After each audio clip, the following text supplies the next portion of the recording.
परिचय। जड़ों, तनों तथा पत्तियों के गुणों, प्रकारों, रूपांतरणों और कार्यों की हम पहले ही चर्चा कर चुके हैं। अब हम पुष्प क्रम के विषय में पढ़ेंगे।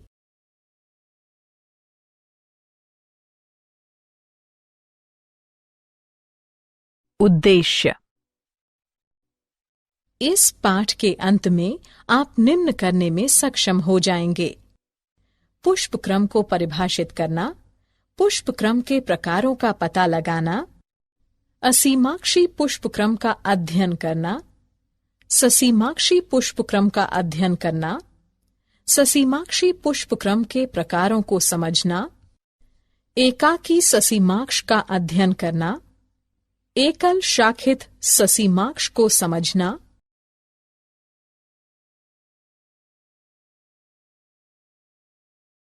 द्विशाखित ससीमाक्ष को पढ़ना, बहुशाखित ससीमाक्ष को समझना, पुष्प क्रम के विशेष प्रकारों का अध्ययन करना, साइथियम का अध्ययन करना, पुष्प भ्रमी को समझना, हाइपेंथोडियम का पता लगाना।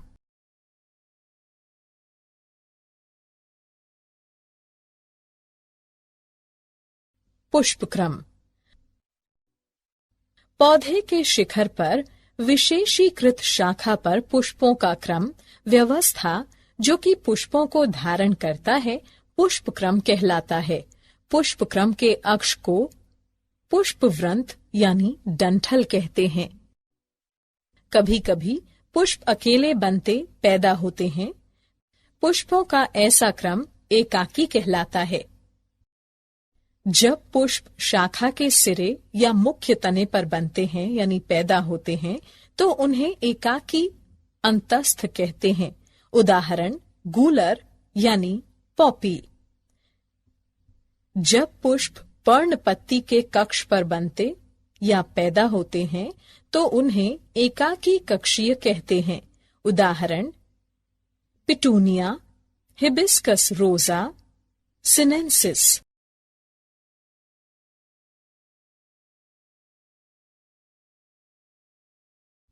पुष्प क्रम के प्रकार। पुष्प क्रम मुख्यतः 3 प्रकार के होते हैं: असीमाक्षी पुष्प क्रम, ससीमाक्षी पुष्प क्रम, विशेष यानी विशिष्ट प्रकार के पुष्प क्रम।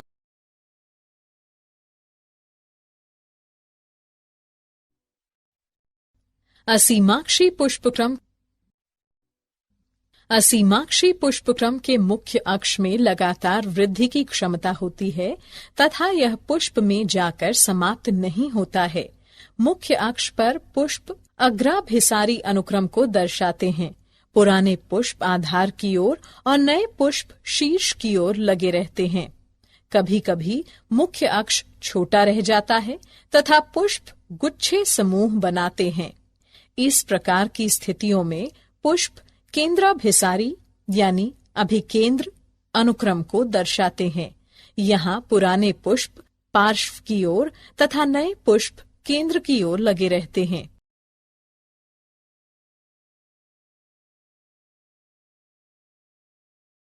ससीमाक्षी पुष्पक्रम। ससीमाक्षी पुष्पक्रम में मुख्य अक्ष पुष्प में जाकर समाप्त हो जाता है तथा पुष्प वृंत यानी डंठल की वृद्धि रुक जाती है। पुष्प तलाभिसारी अनुक्रम को दर्शाते हैं। पुराने पुष्प शीर्ष पर जबकि नए पुष्प आधार की ओर लगे रहते हैं। जब पुष्प गुच्छों में व्यवस्थित होते हैं तो वे केंद्राभिसारी यानी अभिकेंद्री होते हैं। इसमें पुराने पुष्प केंद्र की ओर तथा नए पुष्प पार्श्व की ओर लगे रहते हैं। ससीमाक्षी पुष्पक्रम अनेक प्रकार का होता है: एकाकी ससीमाक्ष, एकल शाखित ससीमाक्ष, द्विशाखित ससीमाक्ष, बहुशाखित ससीमाक्ष।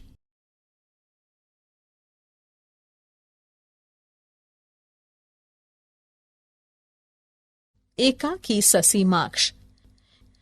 यह ससीमाक्षी पुष्पक्रम का सरल प्रकार है जिसमें कि सिर्फ एक ही पुष्प होता है।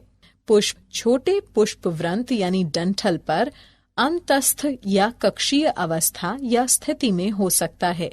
उदाहरण थेस्पेसिया।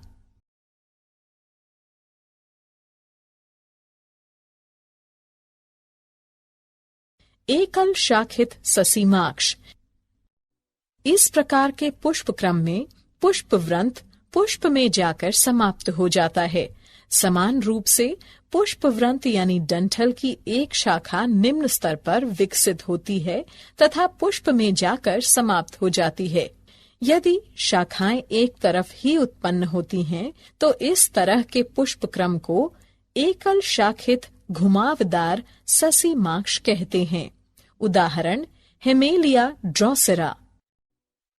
यदि शाखाएं एकांतरित टेढ़े मेढ़े ढंग में उत्पन्न होती हैं, तो इस तरह के पुष्पक्रम को एकल शाखित यानी कुटिल या कुंडलित ससीमाक्ष कहते हैं। उदाहरण हेलियोट्रोपियम।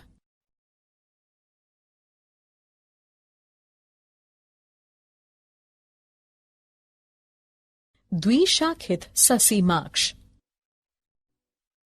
इस तरह के ससीमाक्षी पुष्पक्रम में पुष्पवृंत यानी डंठल अपने सिरे पर एक पुष्प निर्मित करता है। इस प्रकार पुष्पवृंत यानी डंठल स्वतः ही निम्न स्तर पर दो शाखाएं निर्मित करता है। यदि पुष्पक्रम में केवल 3 पुष्प हों, जहां की केंद्रीय पुष्प सबसे पुराना और बराबर वाले पुष्प नए हों, तो इसे सरल द्विशाखित ससीमाक्ष कहते हैं। उदाहरण चमेली। यदि पुष्पक्रम शाखित होता है तो उसे संयुक्त द्विशाखित ससीमाक्ष कहते हैं। उदाहरण क्लेरोडेंड्रॉन और रिटिया।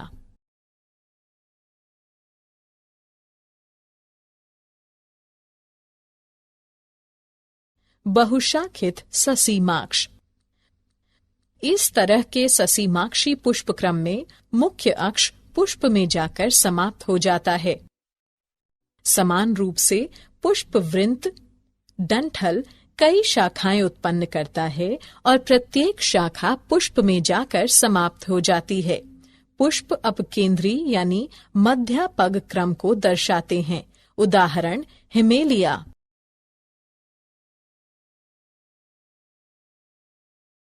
विशेष प्रकार के पुष्पक्रम।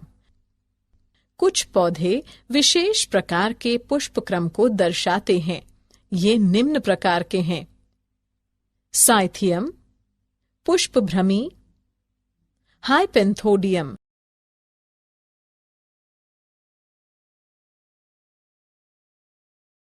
साइथियम। इसमें पुष्पक्रम बहुत कम या छोटा होता है। यह एक कप के आकार का पात्र धानी है जो कि 5 सहपत्रों के संलयन से बना होता है। साधारणतः इस कप की सतह पर एक पीले रंग की मरकंद स्रवित करने वाली ग्रंथि उपस्थित होती है। इस कप के केंद्र से एक एकल मादा पुष्प निकलता है। यह बहुत ही छोटा होता है और एक लंबे तंतु पर उगता है। नर पुष्प बहुत छोटे होते हैं और कुटिल या कुंडलित ढंग से प्रत्येक सहपत्र के कक्ष से इनका निर्माण होता है। उदाहरण यूफोर्बिया पुल्केरिमा।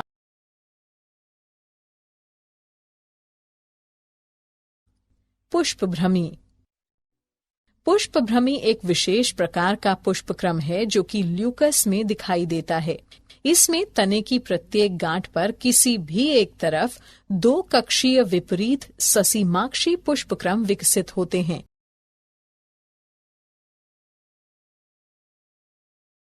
हाइपेंथोडियम। इस तरह के पुष्पक्रम में पात्र यानी धानी एक गुहा युक्त गोलाकार हो जाता है। यह एक छोटे से छिद्र के साथ बाहर की तरफ खुलता है। पात्र यानी धानी की आंतरिक सतह से अनेक छोटे अवृंत पुष्पों का निर्माण होता है।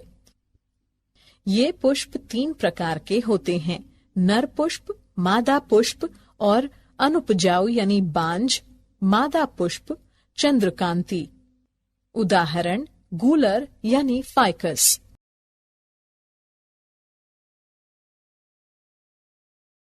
क्या आप जानते हैं? अमोर्फोफिलस भारत का सबसे बड़ा पुष्पक्रम है। पूया रेमोंडी 32 फीट विश्व का सबसे बड़ा पुष्पक्रम है। दल युक्त सहपत्र बोगेनविलिया में पाया जाता है। कोएनेंथियम खुला हाइपेंथोडियम होता है।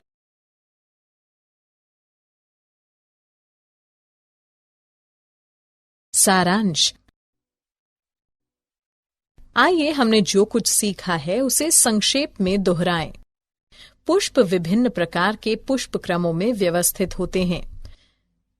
पुष्पक्रम के अक्ष को पुष्पवृंत यानी डंठल कहते हैं। पुष्पक्रम फूल गोभी का खाने योग्य हिस्सा होता है। सिंकोनस एक संयुक्त अथवा बहुल फल है जो कि हाइपेंथोडियम पुष्पक्रम से विकसित होता है। अनानास तथा जिमीकंद ऑटोकॉर्पस में सहपत्र तथा परिदल पुंज खाने में प्रयुक्त किए जाते हैं। ऑसिमम यानी तुलसी में पुष्पभ्रमी प्रकार का पुष्पक्रम पाया जाता है। समानांतर विन्यास तथा ससीमाक्ष अथवा पुष्पक्षत्र युक्त अरीय पत्तियों का साधारण गुच्छा लिलिएसी कुल के लक्षण हैं। ग्रामिनी कुल में कनिष्का यानी स्पाइकिका पुष्पक्रम होता है।